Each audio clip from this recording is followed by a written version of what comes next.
markuu ninka sababtu ninka depression ugu dhicin mataqaanin ninka markuu arko inaad tahay naag qajajac badan aflagaa doonayso gacan qaad badan dhibaato badan dharaamo badan uu kaa dhex arko inuusan wax faa'iido uu kugu haysanin muxuu sameynaa mataqaanaa wuxuu bilaabaa inuu banaanka shukaansi ku bilaabo banaankaas uu ka shukaansanaa meelaha sunaagihiisa iyo wixiisa ku shukaansanaa. Assalaamu calaykum waraxmatullaahi wabarakaatu. walaalahayga waa idin salaamay meel walba adduunka joogtaan waa walaashii Najmi MBR halkaad iga daawanaysaana waa Najmi MBR channel. soo dhawaada gacmo furan qalbi furan iyo saafi ah. gabadhan walaasheena aad maanta sawirkeeda u jeedaan meel walba adduunka maanta way qabsatay. mar walba Soomaali hadaan nahayna mental health-ga waxaan ka hadalnaa markay sidan oo kale ay dhacdo ama markuu qofka maartay isdhibaateeyo. waxaan rabaa marka maanta inaan gabdhaha Soomaaliyeed aan halkan fariin ooga diro erayo ilaa 6 qodob ayaan rabaa inaan maarta halka idinkaga soo jeediyo oo aad iyo aad idin anfacayo oo dhiirigelin ah nafteeda iyo naftiinaba. gabdhaha Soomaaliyeed waxa inta badan depression iyo stress ku rido waxa kamid ah waa nin wax kale ma aha. gabadha Soomaaliyeed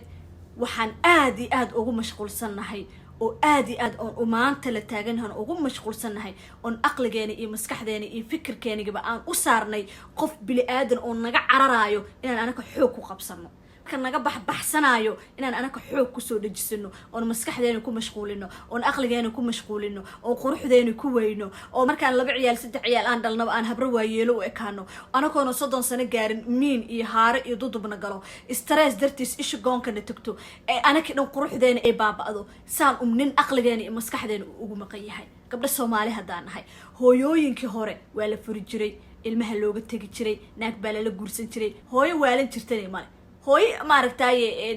way murugoon jirtay way dhibaatoon jirtay way ooyni jirtay way rafaadi jirtay oo maanta ma aragtay way sabay laakiin maanta hooyooyinka taagan waxyaabaha aan maanta la taagan yahay hooyooyin hadaan nahay dhibka maanta na haysto hooyooyinka hore ma mari jirin reality-ga markii laga hadlo. qodobka u koowaad oo aan rabo inaan ka hadlo waxay tahay qodobka u koowaad gabdha Soomaaliyeed naftiina iyo nafteedu waxa ku dardaarminayaa inaan taqwada Rabbi horta ay gabdho mar walba ay dhibaatoodaan ama murugo ay dareemaan tasbiixda isaliga nabiga ku cararo. qodobka koowaad. qodobka labaad oo rabo inaan idin kala hadlo waxay tahay nin walba oo ku rabo ku jecel oo ku baahan adigoonan hadlin adigoonan qaylinin adigoonan buuqin adigoonan ku dhigdhigin bulugaaga hoostiisa imaanaya. dhagayga ma maqashin nin walba aan ku rabinna hadalkaagu dhibsanaya hadalkaaga buu dhibsanaya. gabdha waxaad arkaysaa waa ku furaya lagu goodinayo gabdha waxaad arkaysaa naaga lagu korshakoonsanayo lagu bahdilaayo gabdha waxaad arkaysaa aan bil fiican la siineen qurbaha ay ku joogaan section 8 qaato full stam qaato nimanka narcissistiga ah beenina ma sheegayo hadaadan iska qabanin oo gacan bir aad iskaga qabanin intuu ku qabto uu ku kala jarjaraa wuxuu ku kala jarjarayaa maskixiyan ma aha jir ahaan ma aha ilaa intuu ku qabto uu ku jarjaro uu ku waalo maryaha aad tuurtid stress kugu dhaco isbitaal lagu tuuro cirbado iyo daawooyin lagu siiyo ilmihii laga aruursado markaas uu ka tagaya. laakiin inta aad fiyowdahay oo is haysatid oo isku kalsoon tahay oo quruxdaada iyo maartay dhool cadeyntaada ay muuqato kaama tagaayo. gabar sharaf leh oo qiimo leh oo gurigeeda dhaqato oo ilmaheeda haysato oo ninkeeda ixtiraamto oo ninkeeda hadal ka maqlayso oo ilmaheeda iyo gurigeeda isla haysato oo haween walba aroos taagnayn aan haween walba wareeg dhabanaynin aan maartay ninkeeda aflagaadaynaynin oo maartay aadan dhib badnayn hadaa tahay abay macanto dhaymanaa tahay adiga ku dhibaateeyay oo ka tagayna asaga naftiisa dhibaateeyay naftaada muusan dhibaateynin asaga naftiisa dhibaateeyay dayman waxa ta aan la heli karin. laakiin markaad aragtid caafimaadkaada inuu qarka u taagan yahay xilliga rabta kugu qaadatay inta yar oo neefsanaysid oo aad garanaysid saxda iyo qaladka maskaxdaada aysan isku dhaxyaacin go'aan degdeg inta qaadatid out banaanka caafimaadkaada wax ka muhiimsan ma because of nin caafimaadkaada u burburinin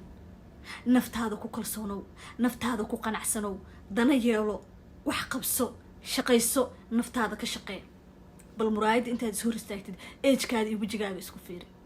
gabdhaha Soomaalida isma leh reality-ga markii laga hadlo waxaa lagu leeyahay gabadha markii la guursado way iskala dhiganaysaa maxay isku kala dhigan weyse niyaddaa laga noolaadaa niyaddaa laga socdaa niyaddaa laga socdaa aqligiina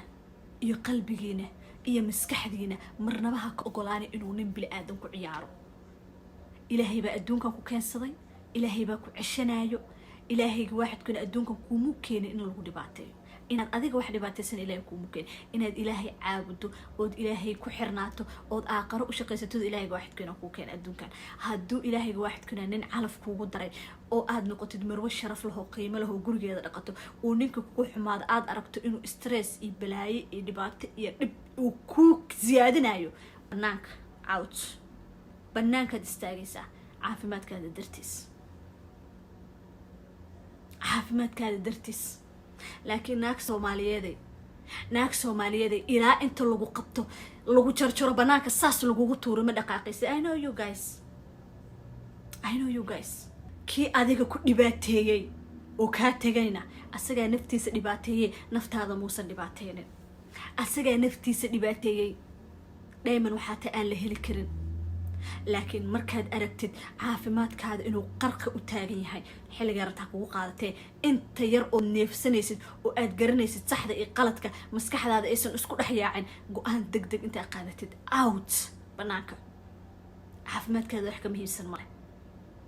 because of nin caafimaadkaada ha u burburinin naftaada ku kalsoonow naftaada ku qanacsanow dana yeelo wax qabso shaqayso naftaada ka shaqee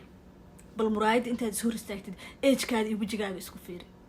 gabdhaha soomaalida isma leh realitiga markii laga hadlo waxaa lagu leeyahay gabadha markii la guursado way iskala dhiganaysaa maxay isku kala dhigan weyse niyaddaa laga noolaadaa niyaddaa laga socdaa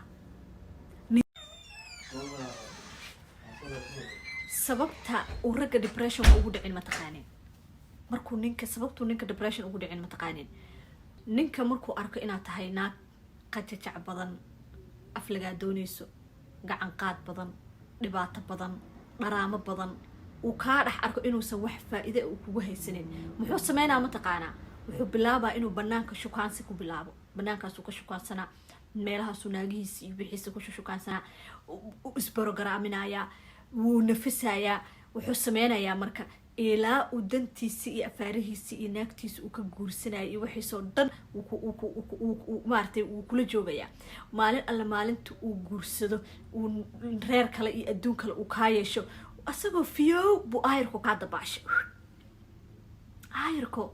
adiga buuqa naagta soo maaha maxay kuu caynay maxay kuu aflagaadeynay maxay saan kuugu subinay maxay kan kuugu yeelay saasaa lagaaga yaacayaa gurigaaga waxyaabo waxaa jira gabadha ay u dulqaadan karto gurigeed samar uu ku dhisan yahay taas war I believe laakiin markay realitiga laga hadlo markay noqoto caafimaadkaaga markay noqoto in lagu bahdilo markay noqoto in maaragtay emotional abuse iyo physical abuse iyo lagu keensado markay noqoto walaali macaanto you out sagaal ku dhashay sagaalaad ku dhalatay nololaad isku fahanteen oo iskugu imaateen isku miina soo ballameen inaad is abustaan oo midka kale uu maskaxda maartay uu waalo uu buuf isku xiro no isku miina keenin next video ayaan kaga hadli doonaa maxaad u dulqaadan kartaa maxaase u dulqaadan karin assalaamu calaykum waraxmatullaahi wabarakaatu peace Allah